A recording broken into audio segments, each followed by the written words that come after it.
Bom dia, com muita alegria. Estamos hoje reunidos para mais um dia de tratamento. Sejam todos bem-vindos. É porque amanhã é aniversário do Fausto. Então, nós ficamos só nós dois aqui. Belezudo. Ei, Carol! Muito bem. Bom dia, turminha. Por favor, meu amor. Bom dia, pessoal. Parabéns de novo, Fausto. Presenteado é sempre a gente. Puxa vida, vocês matam o velho aí, viu? A gente não está preparado ainda para tudo, não. Muito obrigado, viu, gente? Muita alegria, sem dúvida nenhuma. Um incentivo desse faz com que a gente assuma uma responsabilidade maior, né? Cada ano que passa é um pouco mais de responsabilidade, né? Bom dia, gente. Eu tinha esquecido a minha colinha. Bom, como o Fausto diz, parabéns, Fausto, de novo. Nós vamos falar hoje sobre esse exercício do desculpar, né? Esse aprendizado nosso sobre o que é o desculpar e o que ele representa, significa para nós, uma tentativa aí da gente compreender isso, né? E enquanto o Fausto estava falando, eu estava pensando aqui nessa passagem de Mateus, né? Porque o 7 no Evangelho, em muitos momentos, representa a completude, né? Uma completude de um ciclo, né? Se a gente for parar para analisar, são 7 dias, né? E o 7 muitas vezes é utilizado. Então, se a gente para interpretar um pouquinho, talvez a gente também entenda que o perdoar é uma completude, uma simbiose, ou então uma completa união com a lei de amor, né? E sempre, em todos os instantes. O Emmanuel nos traz assim: atende ao dever da desculpa infatigável diante de todas as vítimas do mal, para que a vitória do bem não se faça tardia. De certo que o mal contará com os empreiteiros que a lei do Senhor... Está baixo? Vamos ver se aumenta. De certo que o mal contará com os empreiteiros que a lei do Senhor julgará no momento oportuno. Entretanto, em nossa feição de criaturas igualmente imperfeitas, suscetíveis de acolher-lhe a influência, vale perdoar sem condição e sem preço, para que o poder de semelhantes intérpretes da sombra se reduza até integral extinção. Recorda que acima da crueldade encontramos junto de nós a ignorância e o infortúnio que nos cabe socorrer cada dia. Quem poderá, com os olhos do corpo físico, medir a extensão da treva sobre as mãos que se envolvem no espinheiral do crime? Quem, na sombra terrestre, distinguirá toda a percentagem de dor e necessidade que produz o desespero e a revolta? Dispõe-te a desculpar hoje, infinitamente, para que amanhã sejas também desculpado. Observa o quadro em que respiras e reconhecerás que a natureza é pródiga de lições no capítulo da bondade. O sol releva, generoso, o monturo que o injuria, convertendo-o sem alarde em recurso fertilizante. O odor miasmático do pântano, para aquele que entende as angústias da gleba, não será mensagem de podridão, mas sim rogativa comovente, para que se lhe dê a bênção do reajuste, de modo a transformar-se em terra produtiva. Tudo na vida roga entendimento e caridade, para que a caridade e o entendimento nos orientem as horas. Não ouvides que a própria noite na terra é uma pausa de esquecimento, para que aprendamos a ciência do recomeço em cada alvorada nova. Faze a outrem aquilo que desejas te seja feito, advertiu-nos o amigo Excelso. E somente na desculpa incessante de nossas faltas recíprocas, com o amparo do silêncio e com a força da humildade, é que atingiremos em passo definitivo o reino do eterno bem, com a ausência de todo mal. Então, Emmanuel, puxa vida, faz uma palestra aí com essa mensagem, né? E aí eu recortei alguns trechos para que a gente pudesse começar a refletir um pouco sobre a desculpa, né?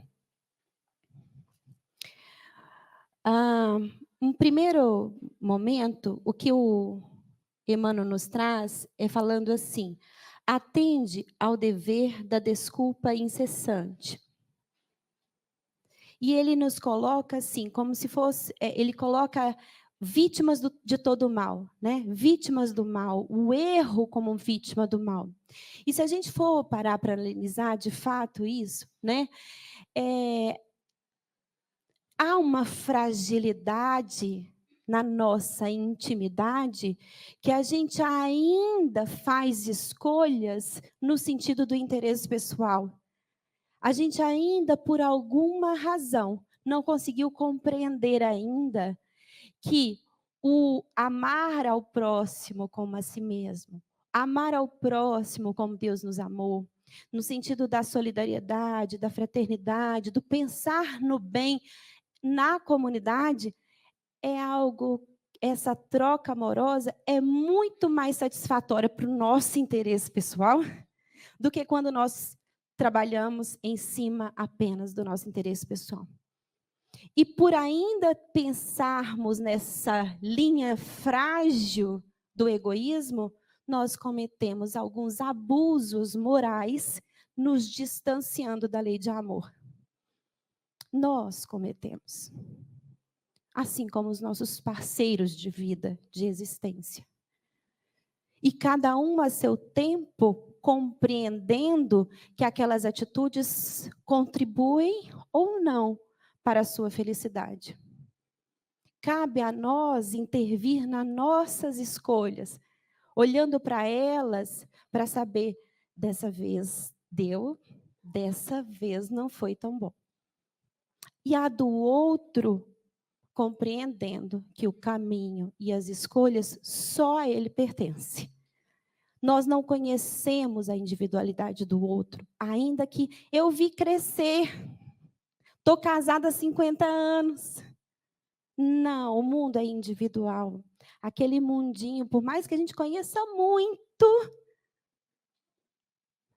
aquele universo íntimo de escolhas é entre nós e o Pai. Então, nós não sabemos o que está envolvido nos processos das escolhas individuais, para que a gente possa subir na tamanca e fazer um julgamento com tanta agressividade ou perversidade, ao ponto de nós nos colocarmos na posição de quem tem o direito de desculpar. Desculpar pelo quê?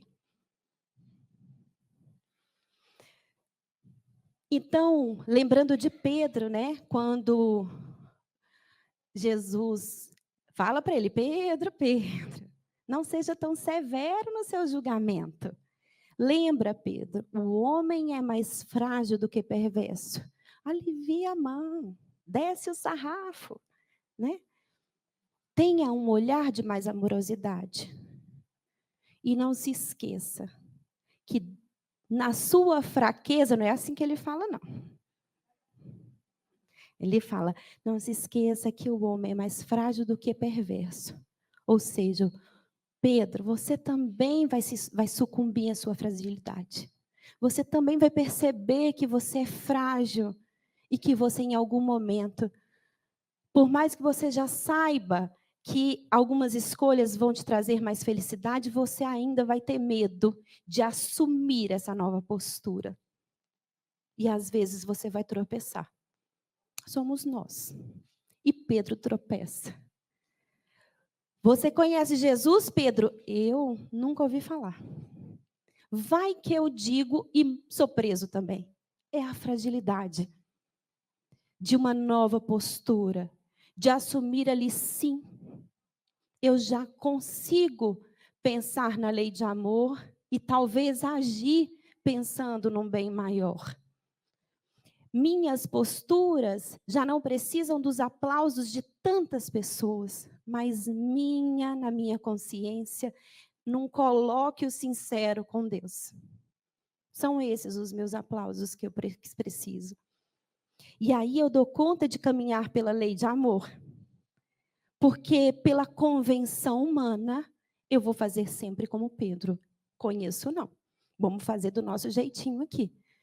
De vez em quando, para não dizer com muita frequência, é isso que nós fazemos. Porque conhecer o Cristo e as leis que Ele nos traz, nós já temos o conhecimento delas.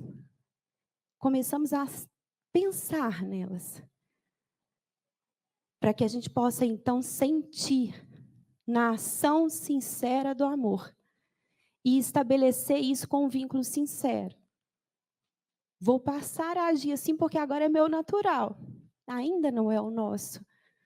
Então, às vezes, a gente se perde. Não conheço Cristo, não. E aí vai fazendo de qualquer forma. É a nossa fragilidade. Mas o mais bonito disso é que quando Pedro escuta pela terceira vez o galo, como quem diz, falhei, exatamente como fui advertida. E ainda fui advertida. Né? Me falou, e foi nada mais, nada menos que o próprio Jesus que me contou. Vigia. E não é semana que vem, não, é hoje. Antes de meia-noite. Não é assim? Mas ainda assim ele não dá conta, né? Mas quando ele não dá conta, o olhar que ele recebe do Cristo não é de julgamento, não é, te falei. Não tem isso. Eu te avisei. Tá vendo aí? Agora onde eu estou? Sozinho. Imagina se o Cristo se tem cabimento, né? O olhar que Pedro encontra é um olhar de amorosidade, de eu estou aqui. Reergue, levanta, caminha, segue em frente.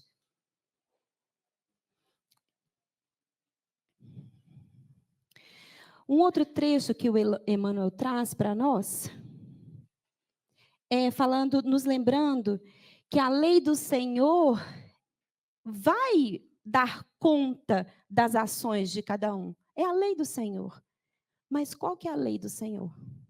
Porque por vezes a gente fala assim, ó, ok, não vou fazer nada, mas também deixa ele por conta de Deus.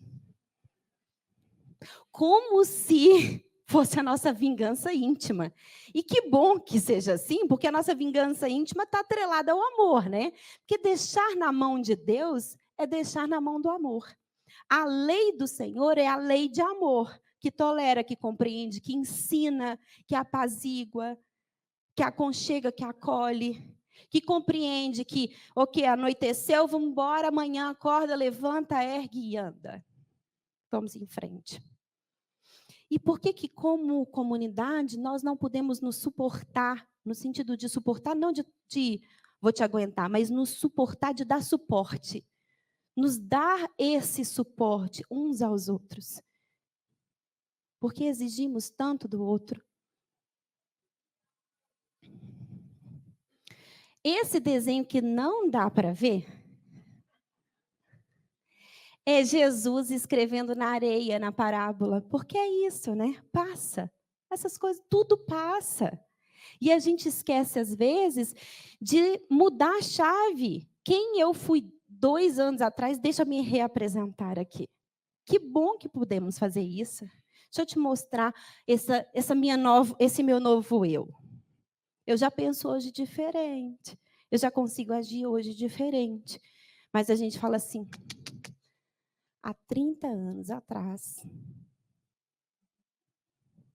Não é? Não confio mais nessa pessoa. Há 15 anos, quando a gente estudava junto.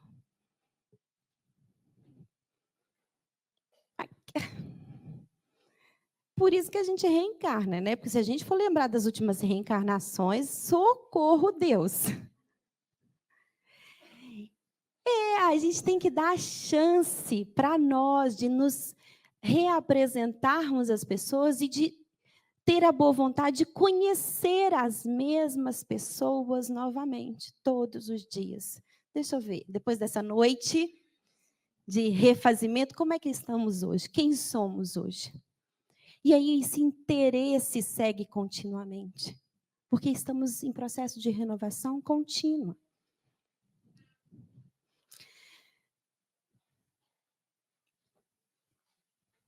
E aí, assim, o Emmanuel também cita no texto sobre a caridade. E na pergunta 866 do Livro dos Espíritos, Kardec pergunta, qual que é o verdadeiro sentido da palavra caridade? Aldinha tem uma música, não tem? Eu não vou cantar, não. Benevolência, indulgência e perdão. Não é assim? Esse é o verdadeiro sentido da palavra caridade. E aí, quando a gente vai descortinar o que é benevolência, indulgência e perdão, peguei no dicionário, benevolência, tá? Nosso dicionário comum aí. Significa demonstrar bondade ou boa vontade em relação às outras pessoas, revelando altruísmo e empatia. É esse sentido de... Vamos ver se a gente segue juntos aí, crescendo continuamente? Deixa eu tentar entender com a sua cabeça como que você pensa. É difícil, olha, me desculpa, é difícil, eu não vou saber por que você escolheu, mas eu vou fazer um esforço sincero. Isso se chama empatia. Empatia não é se colocar no lugar do outro. É me colocar no lugar do outro, sendo o outro.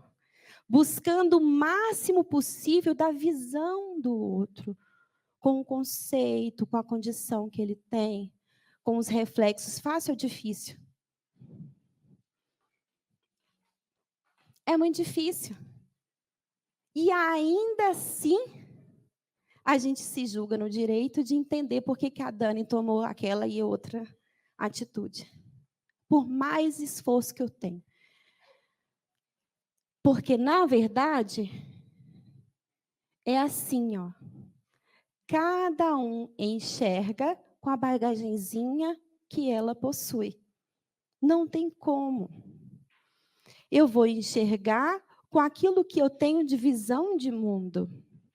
Então, quando a gente pensa em indulgência, a indulgência vem nos ensinar que ela jamais se ocupa com os maus atos de outra pessoa, a menos que seja para prestar um serviço. Cada um tem a sua própria visão, seu próprio contexto, sua própria bagagem e sabe o porquê decidiu daquela forma e vai ter com a lei de amor do Senhor. Do seu jeitinho, do seu modo, da sua maneira. E aí o perdão, né? O perdão. Aí eu fiquei me perguntando assim, se eu desenvolvo em mim a boa vontade de sempre ter um olhar dentro da lei do Senhor para o outro, e se eu não tenho olhos atentos para o erro, mas para a luz que já brilha no outro, o que é o perdão, então?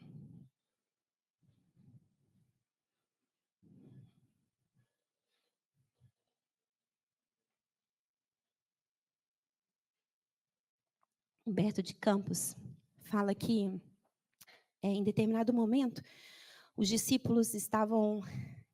Enfim, Jesus, na caminhada dele, muita gente falando mal dele, não foi assim? É um feiticeiro, maluco, ó, nada a ver o que essa pessoa está dizendo.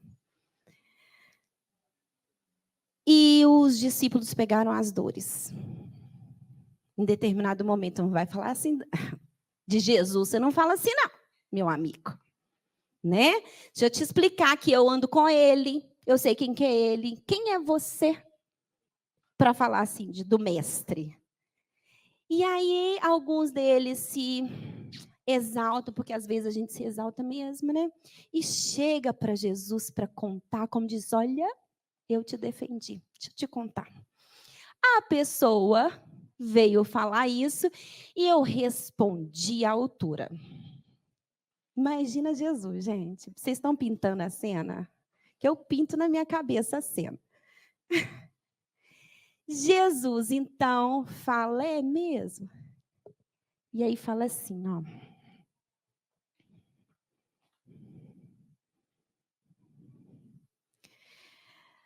Contudo,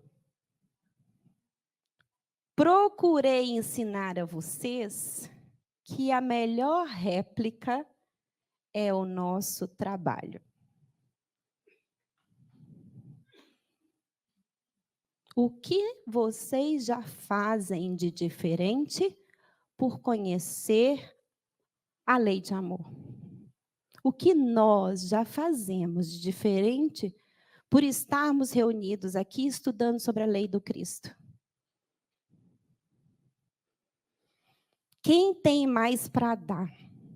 Não é isso que ele está perguntando aqui? E aí ele segue assim.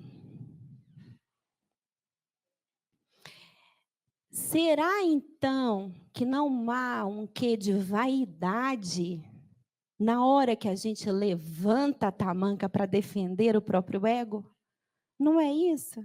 Não tem um pozinho ali de vaidade, de dizer assim: por que que você não gosta daquilo que eu estou falando?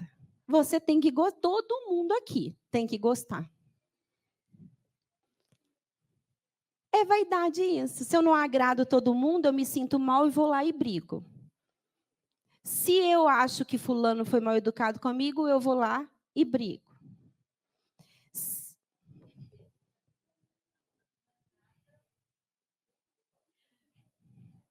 Não é assim? De vez em quando a gente faz, se exalta. Por um quê de vaidade, de arrogância, de orgulho. Porque eu não quero mostrar que eu ainda sou uma pessoa frágil. E aí eu tampono isso na hora que eu respondo com agressividade, ou que eu quero provar para você que o seu pensamento está errado, o meu que está certo. Né? Deixa eu abrir a sua cabeça e pô, que eu acho que é verdade. Né? E aí tem esse quê de vaidade que Jesus fala, mas por quê? Algumas pessoas não vão entender isso agora. Algumas pessoas não vão gostar disso agora. E está tudo certo. Porque se eu ficar procurando agradar a todos em todos os momentos, eu vou entrar pela lei da convenção. E na lei da convenção, algumas vezes eu vou esquecer e me distrair da lei de amor.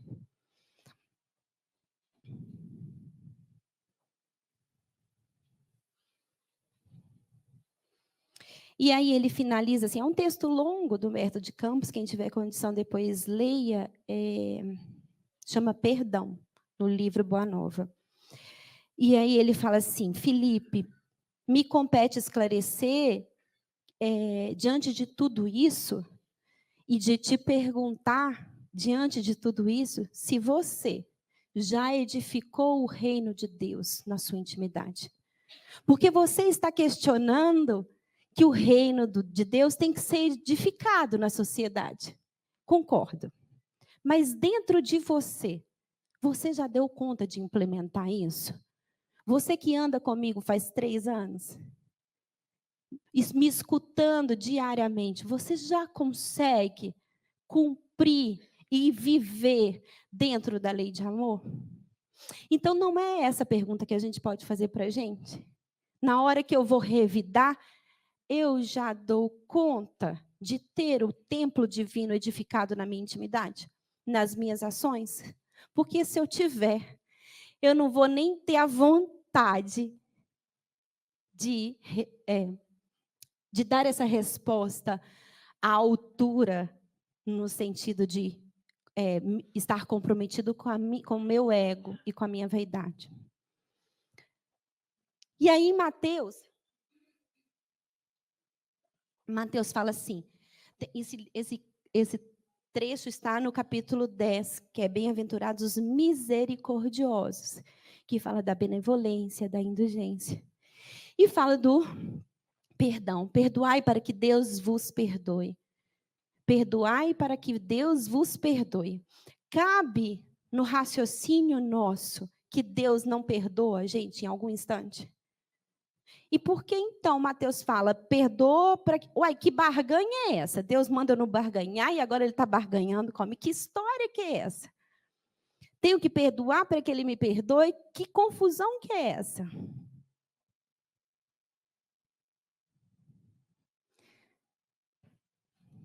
Porque, no fundo, a lei de amor está onde? A lei do Senhor está onde? Em nós. Então, eu tenho que me perdoar para que eu dê conta de... te perdoando, eu dou conta de me aceitar. Eu dou conta de ter a humildade. Compreendendo as suas atitudes, eu dou conta também de aquietar a minha fragilidade e de demonstrar que eu sou frágil. Ok, eu sou frágil. Está tudo certo. Eu estou num esforço sincero, cheio de boa vontade, para seguir numa maturidade crescente, mas hoje eu ainda sou frágil. E aí, ao demonstrar disso, a gente vai crescendo em força, no suporte que a gente vai dando uns para os outros. Então, perdoai para que Deus vos perdoe, no próprio Evangelho fala. Perdoar aos inimigos é pedir perdão para si próprio. É se reencontrar e se reequilibrar com a lei de amor. E somente na desculpa incessante, esse é o último trecho do texto que eu já li, vou reler aqui. E somente na desculpa incessante de nossas faltas recíprocas, vamos nos ajudando reciprocamente. Como estudantes no início lá da faculdade, que um contribui com o outro para o aprendizado, eu sou melhor nisso, deixa eu te ajudar, eu entendi essa matéria, deixa eu compreender, peguei essa frase aqui do professor, deixa eu te passar, não é assim? Com o amparo do silêncio. Quando Jesus vai nos ensinar a orar, ele fala, entra no teu em segredo, no teu quarto íntimo, vai lá, ora em silêncio, porque é com você e com Deus. Não é para demonstrar para ninguém. É você com sua intimidade, nessa conversa sincera e amorosa, com seus mentores espirituais, que vocês sabem os esforços que estão fazendo para vencer a si mesmo. Nós sabemos disso. E com a força da humildade é que atingiremos em passo definitivo o reino do eterno bem, com a ausência de todo mal. Então, um pouco da reflexão sobre o perdoar está, na verdade, num aprendizado sincero de entrar cada vez mais em sintonia com a lei de amor do nosso Pai Celestial. O perdoar ou a ausência disso fala das nossas competências de já compreender sobre a lei de amor. Sentir a raiva do outro ou não, fala do quanto que o nosso esforço íntimo de crescimento pessoal tem acontecido. É fato que no nosso tamanho, algumas mágoas vão surgir, porque a gente é incompetente, com muito carinho a palavra incompetente, mas a gente ainda é incompetente para compreender tudo. Então, por vezes, a gente vai se sentir magoado, por vezes, a gente vai se sentir chateado, por vezes, a gente não vai gostar de alguma coisa. O esforço é reelaborar rapidamente isso. O nosso cérebro físico, a lei, ou a linguagem que ele compreende é o da repetição. Quanto mais eu repito, não tem... Qual que é o seu nome, você que nos encanta com o piano?